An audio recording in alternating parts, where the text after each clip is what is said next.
Deputy Lord Mayor.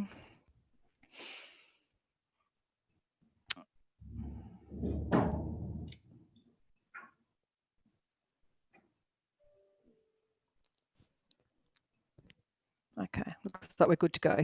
Thank you. Good. Can you see Armand? Is that? There we go. Okay, it's back. Excellent. Okay, as we have a quorum, I advise that this meeting will be streamed live to the City of Adelaide website, and the recording will also be published to the internet. Please note that this audio and visual recording is being taken, and it means that your presence at and any contribution you make to the meeting may be collected, used, disclosed, or published publicly by the Council, including transferring outside of Australia. Council acknowledges that we are meeting on the traditional country of the Kaurna people of the Adelaide Plains and pay respect to their elders past and present. We recognise and respect their cultural heritage, beliefs and relationship with the land. We acknowledge that they are of continuing importance to the Kaurna people living today, and we also extend that respect to other Aboriginal language groups and other First Nations who are present today. Apologies and leave of absence. I have apologies from councillors Noel, Donovan, Mackie, Sims and Moran, which of course means that the 7 that we have here is the bare minimum for a quorum. And it also means that if any of your videos drop out, we will technically lose quorum. So just be aware of that. With that, we'll go to presentations. And the first one up is the ACMA draft business plan and budget. And I'll welcome Jodie Kinane and the newly appointed chair, Mr. Theo Maris. Welcome, Jodie and Theo. I'll just unmute you. And the presentation is, of course, on the screen for everyone as well. Excellent. Welcome. Thank you.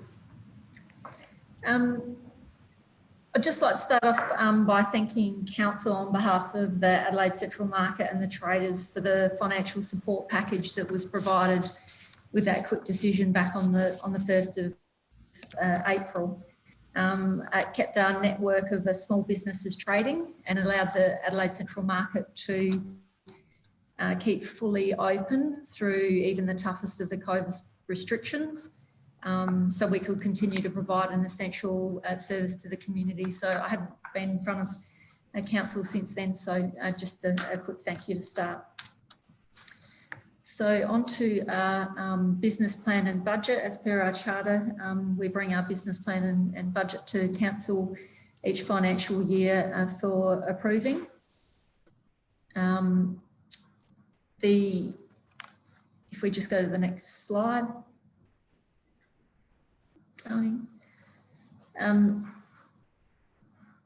Yeah, so I'll take these slides as read.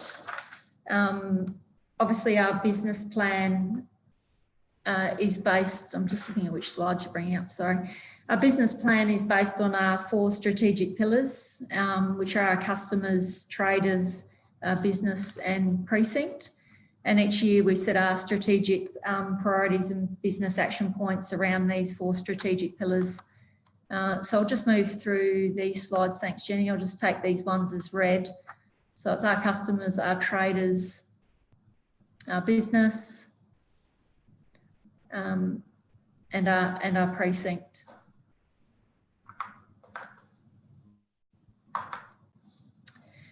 So with our budget for 2021, obviously it's been prepared to ensure the efficient operation of the market, particularly the increasing competitive environment, and it was approved by the ACMA board on the 23rd of July.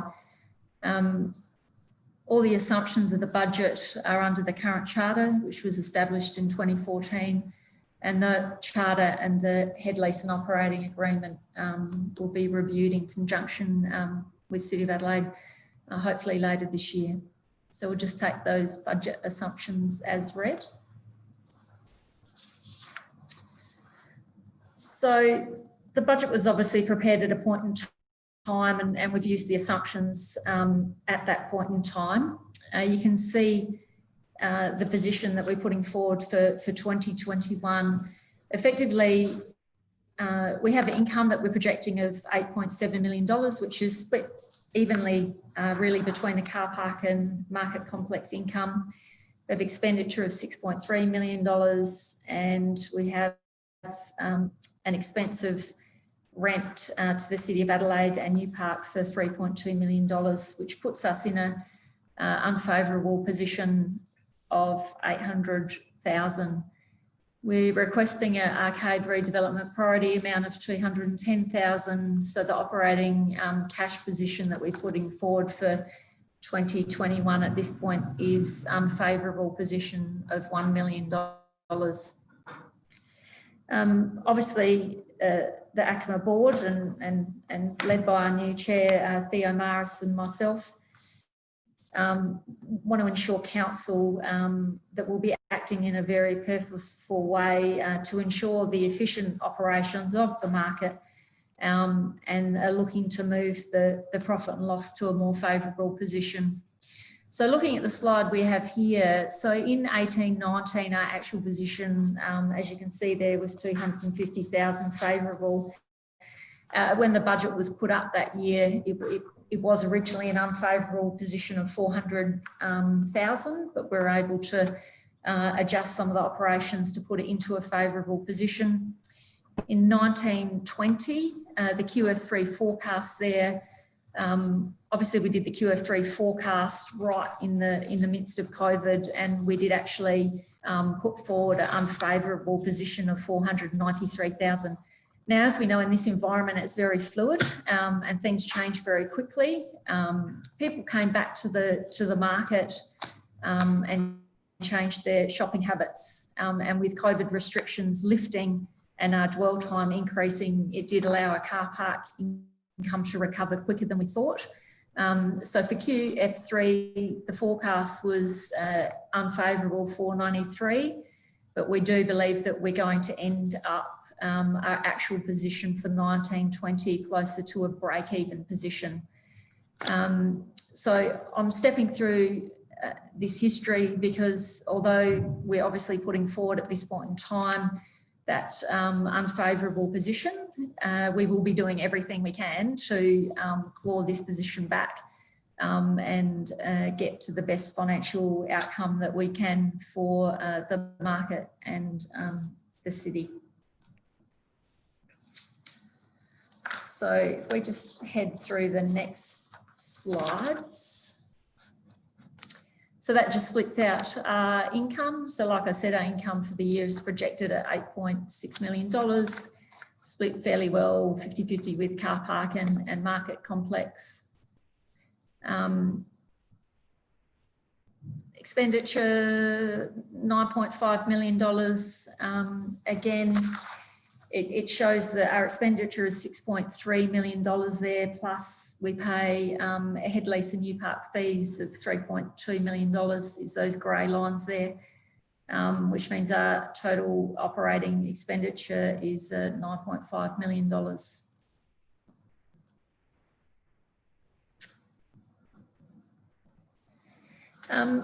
So on to capital works. So at this point in time, we put together our requirement for our capital works for 2021. Obviously, we were looking at compliance, safety and customer experience when we were putting this together. Back in 2017, Lucid Engineers did an extensive report of the market.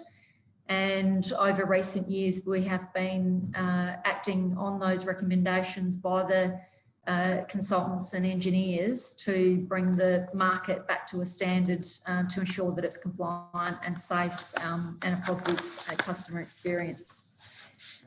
So the figure there is $4.5 million. This is to make sure that all those works are done and completed prior to the exciting development that we have that will be commencing in the arcade in the middle of next year. Now, with these items that are on there, we have just started some conversations with City of Adelaide admin and that team to look at if there are any items on this capital list that we can work in conjunction with them with the arcade redevelopment.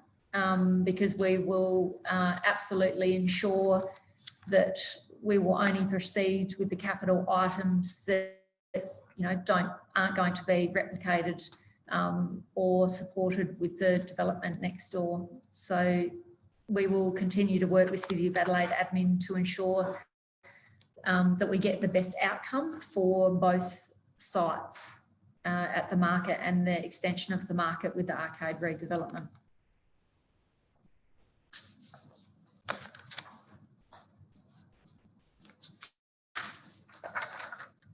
Is that all my slides? Yeah, okay. No worries. I think there was also an attachment, a really detailed business plan for 2021, which isn't in the presentation, but is further detail, which sets out our objectives and actions and timeframes and KPIs for the work that we'll be doing in 2021. So I'm happy to take any questions. Excellent. Thank you, Jodie. We'll go to the Lord Mayor. Thank you. Thanks for that presentation, Jodie. Yes, good to see that the capital works. There is consideration of what can be done in conjunction with the redevelopment next door. I'm just keen to understand what the original 1920 budget was. I can see you've got the Q3, but that doesn't sort of show what the variation has been as a result of COVID. You said your end of year forecast is around break even. So just in terms of budget, I was sort of keen to see what the original budget was, which I couldn't find or put my hands on, just to see where the variations have been so we can get a better understanding of where what has happened through COVID and also where our assistance may have kicked in to assist. Yeah. So, No, go on. So the original budget for 18-19 was a break-even position. For 1920? Sorry, for 1920, yeah, it was a break-even position. That was the original budget that we had put forward. Yep. We then, in QF3, obviously with COVID, the most significant impact that we adjusted for QF3 was car park revenue. Obviously with the decreased number of customers coming in, but also our car park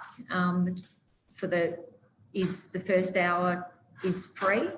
Yeah. And obviously all the government messaging and also the messaging that the market was putting out to be a responsible essential service was to minimise your time in the market, be efficient, all the opposite of everything that we promote normally. So the decrease traffic and the decrease in dwell time had a really significant impact on our short-term car park income. So that was the major adjustment in QF3. That then recovered quicker, and then obviously City of Adelaide provided the support package that came through in that last quarter. So they almost offset each other. Okay.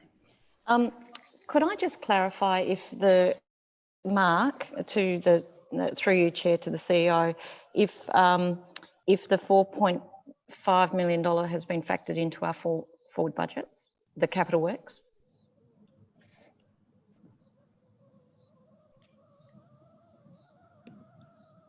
Yeah, through the Chair. I understand it has been factored into the current budget, but as has been described, we will work to adjust as necessary during the year. And I think the teams are currently working on that at the moment. So, so it's in the budget at the moment, but it's anticipated that will be reduced as we go forward. And so to that end, if it's going to be adjusted, Jodie and Theo, I'm assuming that you've prioritised the requirement in terms of from a risk perspective. Yeah, correct. We've provided City of Adelaide admin with the infrastructure team what our high, medium and low risk items are. So they've got complete visibility of what those high risk items are. Okay, thank you. That's good. Thanks, Sandy. Councillor Martin. Yes, thank you, Chair. I wondered if I could ask a question of Theo. And look, I recognise that you've been in the chair for a very short period of time, but it's a principal issue that I want to raise.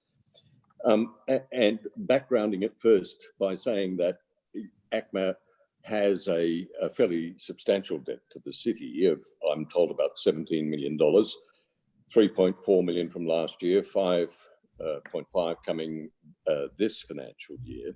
And some of that is clearly defined as arising from the council's redevelopment of the Central Market Arcade, 200,000 for direct impacts, and part of $855,000 which you're borrowing because there's a reduction in income from the 230 car parks that you're losing. And I'm wondering whether you think the Central Market books should carry the burden of that council redevelopment and borrow money as is proposed, or whether you think it's a matter of principle that ought to be attached to the city's costs in redeveloping the Central Market Arcade. Councillor Martin, I've been here for 3 days. And I understand. But having said that, I think this issue can be answered. If you don't mind, not by me, but Jody will give you a response to that. Yeah. So, yeah, through the chair, Councillor Martin, I think you mentioned $17 million. Obviously, a significant amount of that is due to extensive capital works, most of it to do with compliance and safety over recent years. And of that, up until 1920, $11 million of that was the borrowing that you're talking of that. So it's $11 million to 1920 plus another $5 million that we're requesting for 2021. But I just wanted to highlight that the rent paid to City of Adelaide up to 1920 was also almost $11 million. So even though the borrowings were $11 million, the rent also paid was almost $11 million. And I'm not quite sure what you're talking about, the loss of income for 2021. I think you'll notice in the assumptions that there's 230 car parks that we're losing sort of in May next year due to the development, of which will be relocated across the street in Grote Street and then reinstated with the development. But the value of those car parks based on our occupancy over that short period of time has probably only got about a $40,000 impact on the budget. The significant decrease in the car park revenue that's been reflected is due to the impact of COVID and people's change in habits in the length of the time they spend in the car park and the volume of CBD workers in the city and customers coming into the car park. Now, we hope that position will significantly improve, and it already has since we've put the budget together. Yeah, look, just for the sake of clarity, I'm not talking about the debt per se. All that I'm saying is that it seems to me that in the budget process, the market is going to carry some of the costs associated with the fallout from the construction that's happening next door, and that will add to your borrowings. And so I'm asking, is that a principle that you agree with, or do you believe that those costs that arise directly from the development ought to be borne by the City of Adelaide? That's the question. And look, I respect that it's very early days, but I simply raise the principle. And sorry, through the chair, our understanding is that the City of Adelaide and ICD have got the appropriate plans in place to cover the costs. ACMA is being proactive with requesting $210,000. Most of that is to do with an online platform, which we found was an essential requirement out of COVID restrictions, and also something that would help support during that window of time of which the arcade development is underway. Thank you. Thank you. Members, any further questions?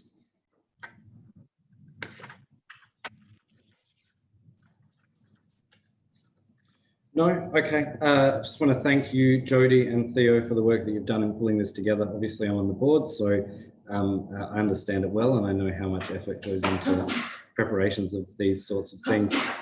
Look forward to continuing to work with both of you over what is going to be a challenging but very, very exciting period. Of course, the central market perhaps has been used before it had a subsidiary arrangement and its own board was perhaps used as a beating bag sometimes by those who purported to serve it. But I think this council is definitely on board with making the market the best that it absolutely can be. It's not a case of the City of Adelaide versus the central market or the traders or what have you. We're all in this together, and we all want to make it a wonderful destination that all South Australians can be proud of. So thank you so much for your presentation today. Thank you. Thank you.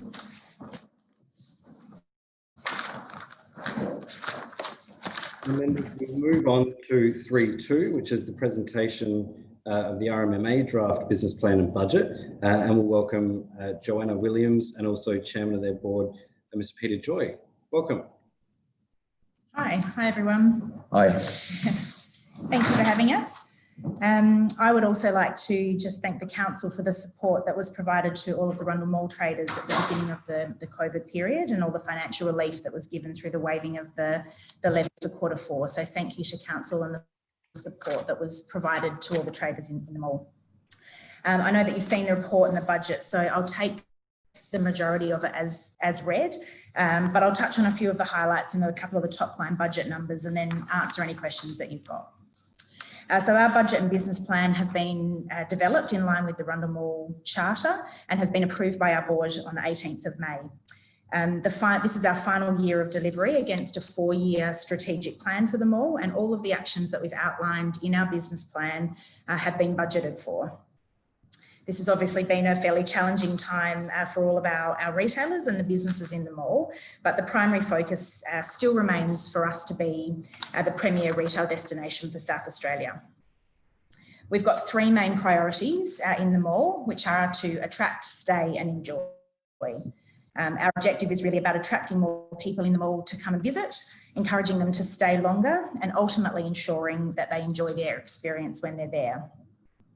Throughout the COVID period, these objectives have also stretched to include an economic objective to support the success of all of the businesses in the precinct. The delivery of these objectives is broken into 4 key areas for us around information, advocacy, brand and visitor experience. If you just jump to the next slide for me, Jenny. Our information platform is largely about the measurement of the performance of the mall, and we'll continue to collect and track and analyse data about the mall and share this with our businesses and all of the retailers to support their success. We'll also be focused on connecting the businesses in the mall to various support packages available to them throughout this COVID period, whether that's through support from the City of Adelaide, support from state government, or through Business SA. Our next pillar and bucket is around our advocacy. Jenny, if you could just jump to the next slide. This is really about us focusing on advocating for all of the businesses in the precinct across a really wide range of stakeholder groups from state government, council and various other property owners that we work with. And really about us continuing to work closely with the City of Adelaide as we work through the next phase of the citywide business model over the coming months. It'll be a key priority for our team. In the next bucket around brand, this platform is really, I guess, critical to us to support that objective about being the premier shopping precinct in South Australia. And our brand platform supports the development of the Rundle Mall brand broadly through strong marketing, our media program, digital, and all of our promotional campaigns. As we've worked through this COVID period, we've had a shift in this space really away from major events and the major event delivery that you would have previously seen to much more of a placemaking approach to support the safe recovery of retail and the mall coming back from this COVID period. In our next platform around visitor experience, this bucket really is about ensuring safe enjoyment of the mall, making sure that the mall is clean, well lit, well maintained, as well as bringing in unique activations. And while this has been more challenging through the COVID period, this is something that we'll continue to develop and drive supplementary income through our third-party partnerships. Obviously, we'll continue to do this in a safe way and as it's safe to bring these things back. And we're working very closely with the city and with SAPOL and our security team to deliver this experience in the mall. I'll touch a little bit on COVID and the work that we've done. It certainly has been a really difficult trading period for all of the retailers and businesses that we work with. With many workers at home, we've got students online, a decline in tourism numbers. So we've certainly felt the impact with fewer people in the mall. However, it's been pleasing to see that about 95% of our stores are back up and open. And we've had many new and innovative things that have been delivered by our retailers, and certainly many new safety precautions that have been implemented across the precinct. We've seen an additional focus, our focus has really been on that additional cleaning, security, safety and SAPOL patrols, additional signage, hand sanitisers, supporting the businesses through as best we can, additional communication to our traders, to our customers, improving the ambience in the mall, so increasing music, the pop-up seating areas, plants, the overhead festoon lighting, fairy lights in all of our trees, and a really strong Rundle Mall at Home digital campaign. Over the coming next couple of months, as we move into our roadmap to recovery program for COVID, we've sent out a comprehensive roadmap to all of the businesses and all of the traders in the precinct, just to demonstrate how we are there to support them through this period. We've been focused, as I said, on a really strong placemaking approach to delivery, moving away from major events into a space that's really about experiencing them all in a different way. We'll be bringing in more pop-up activity, more colour will be introduced throughout the spring, as well as some public art pieces and a really strong marketing program to support our retailers, especially as we head into the Christmas period. So as I said, our budget that's been designed is there to support all of this plan and all of the actions of our plan. So I'll take you through an overview, our income stream, the marketing events expenditure, and the operations and event expenditure. So if we look at the overall summary, so it's good to note that the Rundle Mall budget operates to a net zero position. If you just flick to the next slide for me, Jenny. The income numbers for the mall for this year have been impacted largely by a reduction in our supplementary income line, which has been mostly due to the COVID impact and the lack of third-party brand partnerships bringing on pop-ups and activations to the mall. Our marketing expenditure has been reduced, as I said, in line with those reduction of the major events, namely our Winter Festival and Vogue Festival. And our admin and operations has increased marginally, but it's mostly due to the increased security costs that we'll incur due to ensure we have a safe shopping environment for our customers and retailers. If we look to the income, the rates levy, if you just jump to the next slide, Jenny, the rates levy has had a slight reduction, and again, due largely to property usage changes and general vacancy provision. However, it's fairly stable across 1920 to 2021. But the big impact has been, as I said, in our supplementary income line, where we're anticipating, certainly for the July to December period, a reduction in bookings and third-party brand partnerships that we would typically deliver on the mall. But we are forecasting to rebuild this certainly in the January to June period, all being well. If we move into the marketing expenditure, as I mentioned, the biggest shift and change here is the reduction of our major events program. And largely that's around the winter event, which we were due to run in July of this year, and Vogue Festival, which we would typically run in October, and an increase in the expenditure around our COVID response and all of that placemaking activity that I spoke of earlier. In terms of each of the expenditure lines, our business to consumer, so our main marketing function, remains at the $1.5 million expenditure, which is a reduction from previous years, but includes campaigns which will be our COVID recovery placemaking approach, Christmas, all of our retailer support, our supplementary events, Fringe Festival, food, and our Winter 2021 campaign.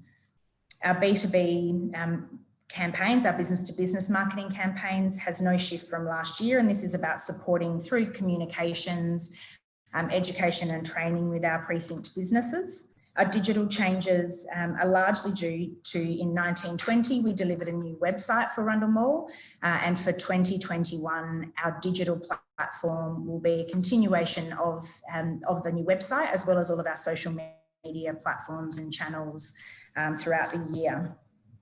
Our services cover all of the Rundle Mall branding program, our PR, our creative, our digital, and all of the strategic advocacy projects that I touched on earlier. And the strategic other includes all of our market research, information gathering, data, and our CRM customer relationship tool that we use to communicate with all of our businesses in the precinct.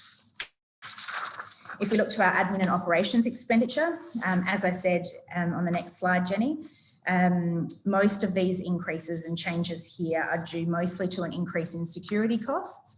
And this has been a response that we've had to all of the COVID recovery plans, and just really ensuring that we've got coverage at key times, and making sure that not just our customers are safe, but that our retailers are safe as well. If we look line by line, our resourcing costs have changed very little year to year. As I said, the bulk of the $23,000 additional security costs, just making sure those key periods are covered. And this has been a shift as well from where we would typically have security coverage around our major events. Some of that's been then offset to provide additional coverage generally to support our retailers at this time. And we've kept our recovery and operations and general admin costs pretty well in line with our 1920 expenses. And that's really it for the mall. So it's certainly been a different year for us and a challenging trading environment for our businesses. But I guess our focus is certainly on ensuring that we're here to support our retailers, support our businesses, and really stick to those sort of key strategic priorities of attract, stay, enjoy, and economic benefit support to our stores. And that's it from us. I don't know if anyone's got any questions or... Yeah, I'll open that up to questions, members. Councillor Martin. Yeah, look, thanks for that. Just a quick question about the finances. You observed you're not doing the Vogue Festival, which is one of the most expensive events known to mankind, I think. It's not reflected though in the budget. Does that mean that the money's being allocated somewhere else, or did you have to pay things like license fees and so on, even though it's not happening? Yeah. So the Vogue Festival budget lives in the marketing expenditure line. You will see the $1.5 million that's covered there for our business to consumer campaigns. That's previously where the Vogue Festival major expenditure would live.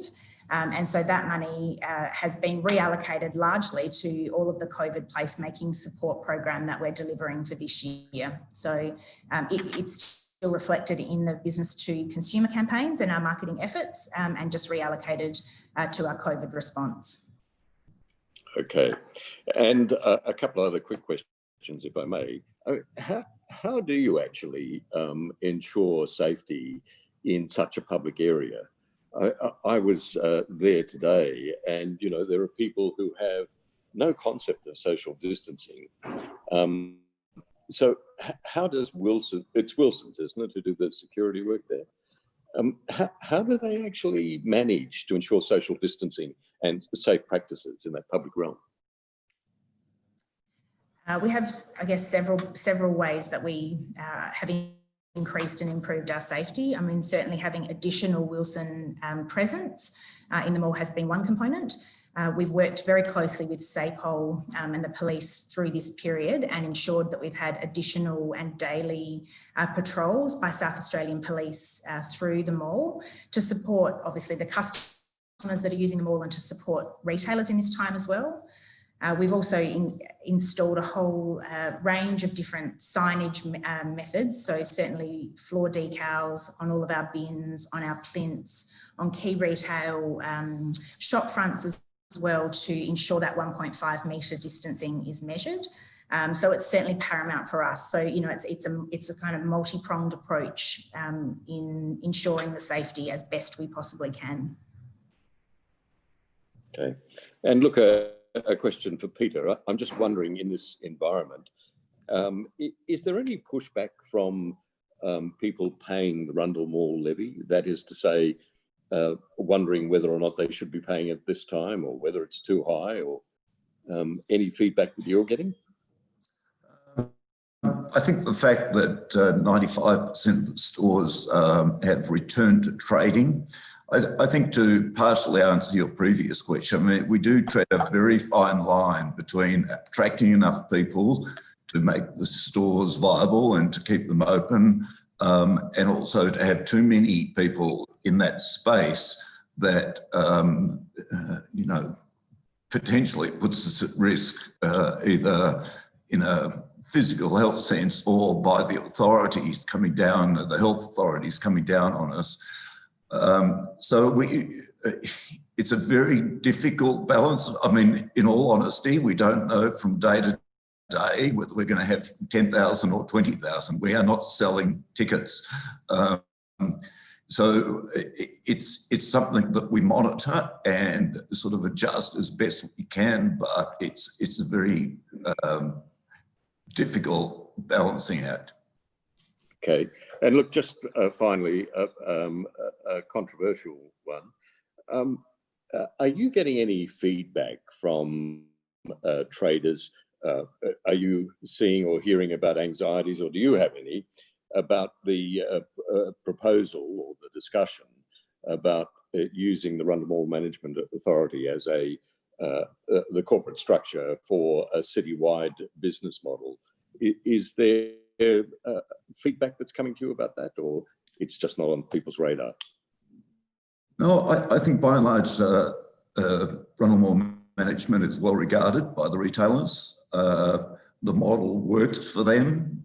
The fact that the charter is being used or being investigated as evolving and changing to create the citywide business model makes sense to them. I think there is, you know, maybe some concern about the integrity of their support through Rundle Mall Management being dissipated across the city. So I think there's an issue about ensuring that we hold their hands through this process.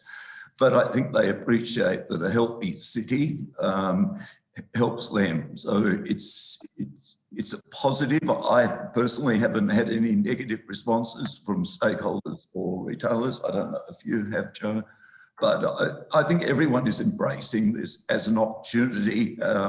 No one has approached me thinking that it's a threat or that it's a risk. Thank you.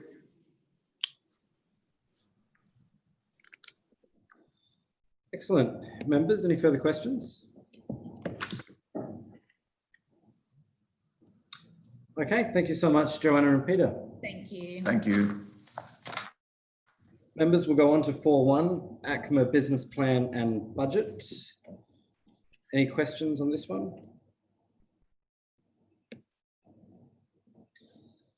No. Members, will go to 4.2, RMMA Business Plan and Budget. Any questions on this one?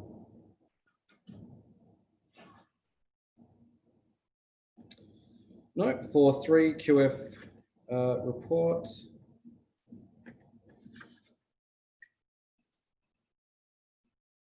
Councillor Martin.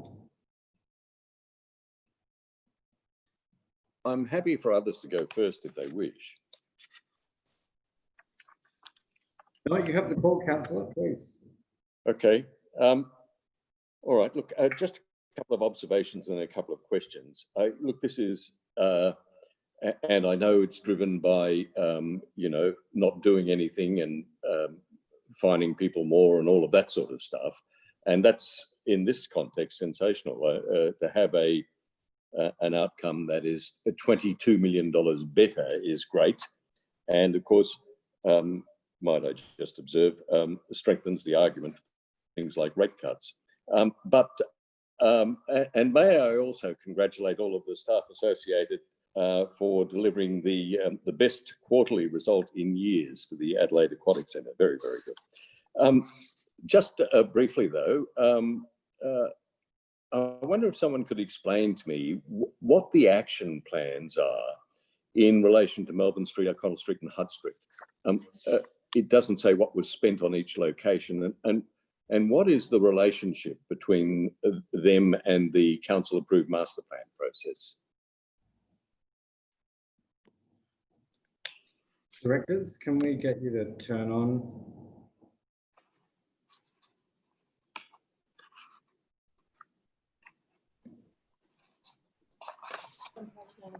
Yeah, so I'll hand over to Clinton. My understanding is the action plans are the master plans, but I'll hand over to Clinton just to talk you through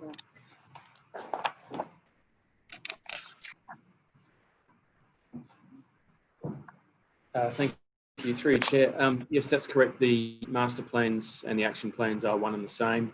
The action plans are the shorter term outcomes of the overall master planning process, Councillor. So, yeah, they are the same thing. So are the actions associated with the action plan, which is the short-term plans, coming out of the budget for the bigger master plan?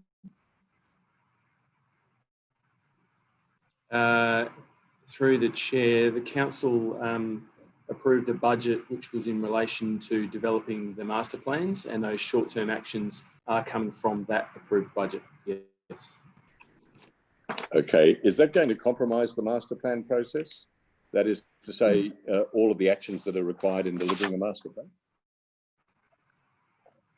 Through the chair, I think it's intrinsic to the master plan process in that our ability to get improvements in those main streets on the ground early as part of the master planning process has been fundamental to the way that we've approached the master plans.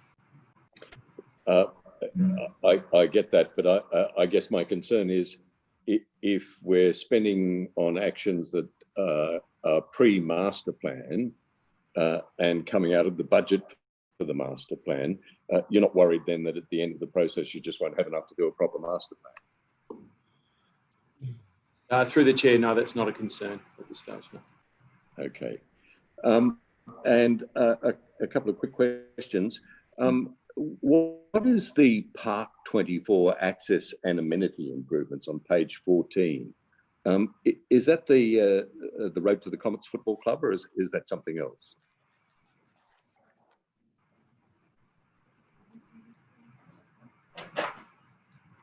Just give me a moment, thanks, Councillor. Sorry. Yeah, sure.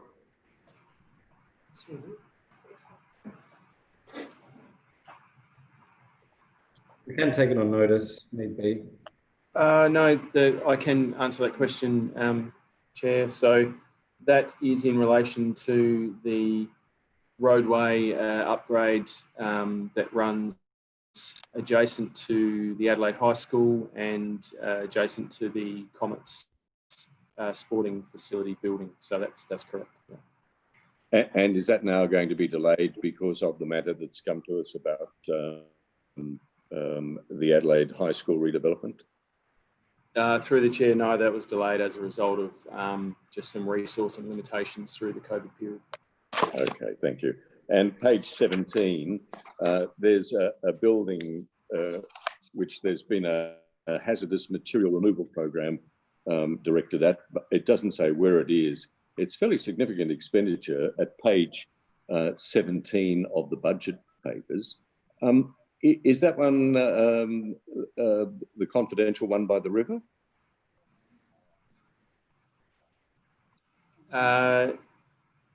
Through the chair, yes, that is in relation to that building, and that's part of the overall hazardous material removal program. Yes. Okay, and is the hazardous material removal program under retimed the same thing on that same page? Yes, it is. Okay, thank you. I'm not sure whether it's you, Clinton, or not, but there are amounts that were scheduled to be expended by the Central Market Authority at page 19. And they include things like switchboard, wastewater compliance, escalator renewal, and so on. And they're also included in the borrowings for 2021 that were put to us earlier tonight.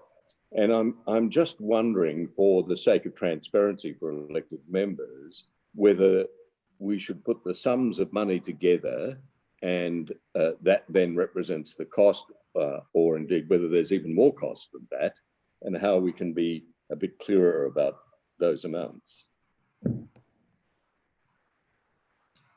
Through the chair, Councillor, that question's probably not so much for me. It's probably more about how the budget numbers are represented through the reports. I might reference that to the finance team to respond to, if that's okay. Yeah, sure. And just one final question, and I'm just a man to answer the next one. I'm grappling with the rates income, which is shown on page 26, and I'm sure there's a simple explanation. It says we budgeted for 114 million. The end of year forecast is 115 million, but we've got unpaid rates, which are around about 8%, I gather, by QF4. Why is that not less? Why wouldn't at least the budgeted amount be, somewhere near 10% less than what the outcome is? Through the chair, Liz, you're able to take that question? If not, I can answer, but Liz is best positioned.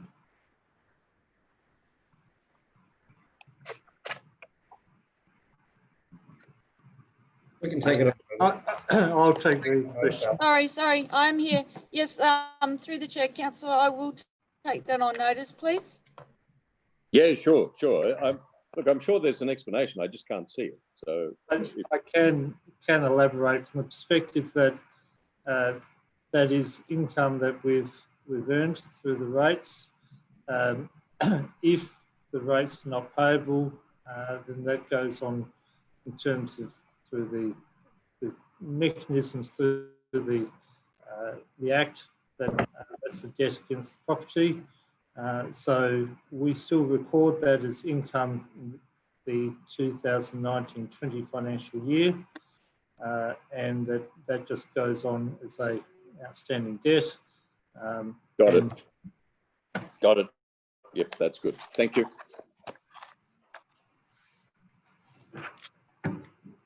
Excellent, members. Any further questions? No, we'll go to 4.4, adoption of the business plan and budget. Any questions? If not, we will go to 4.5, adoption of valuations of 2020-2021.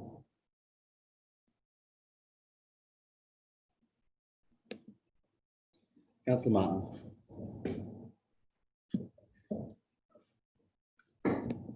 Sorry, you're not unmuted yet, Phil.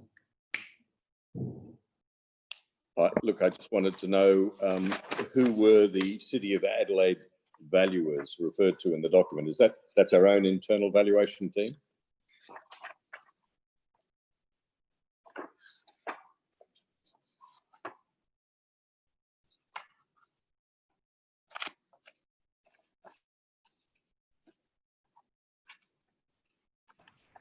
Thank you, through the chair. That's correct. We bought valuations in-house, I think last year, councillor.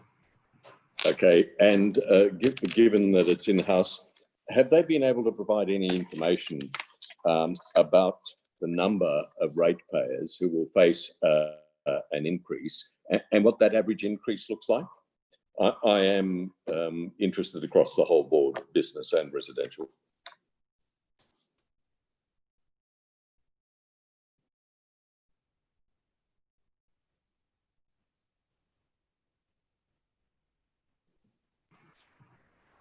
Thank you, councillor. Liz, are you able to answer that, please, for councillor Martin?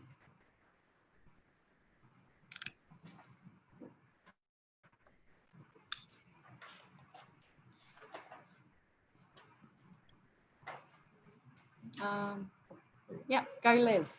Oh, sorry, through the chair, councillor. May I have that question again, please?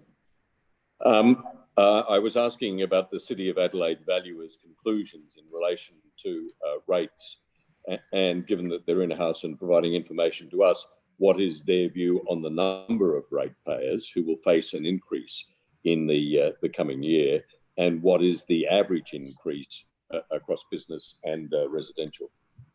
Sure, I might refer that please to our valuer, Teresa Nickel. Teresa? Hello. Thank you, Teresa.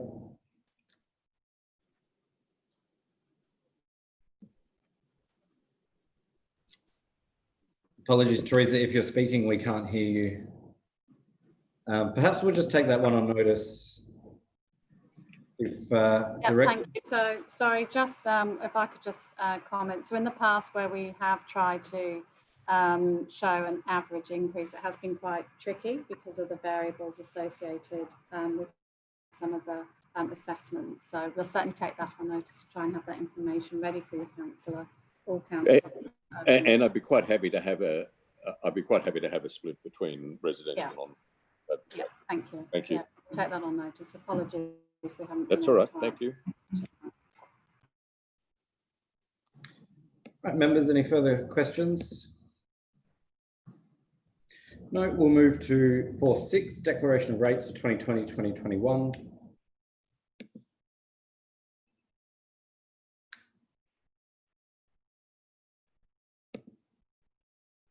Councillor Martin. Sorry, you're not unmuted yet.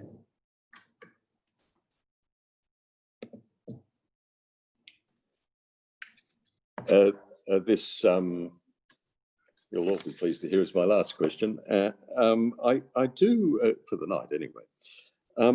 I have raised this before, and I ask again for the administration, why at recommendation 6, why do we not allow the special discretionary rebate in respect of alterations?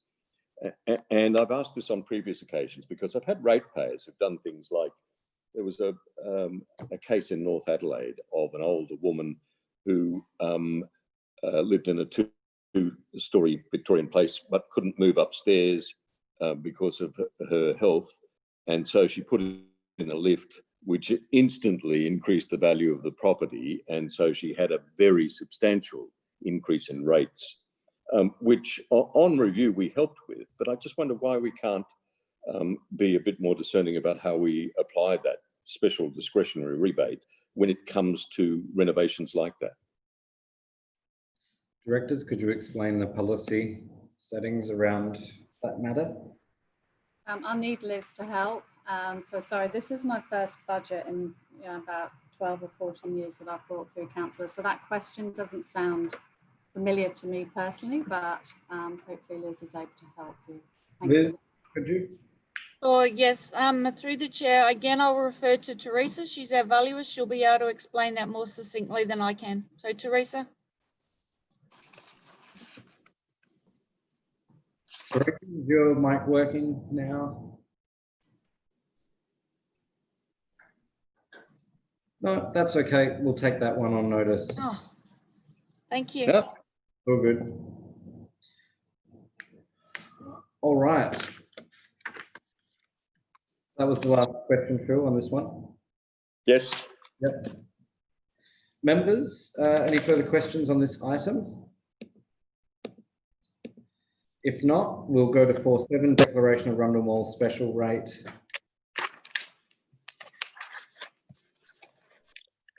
Last chance. Noting that we will obviously consider all this at council. No, okay, that runs out the agenda for today. Thank you all for your attendance.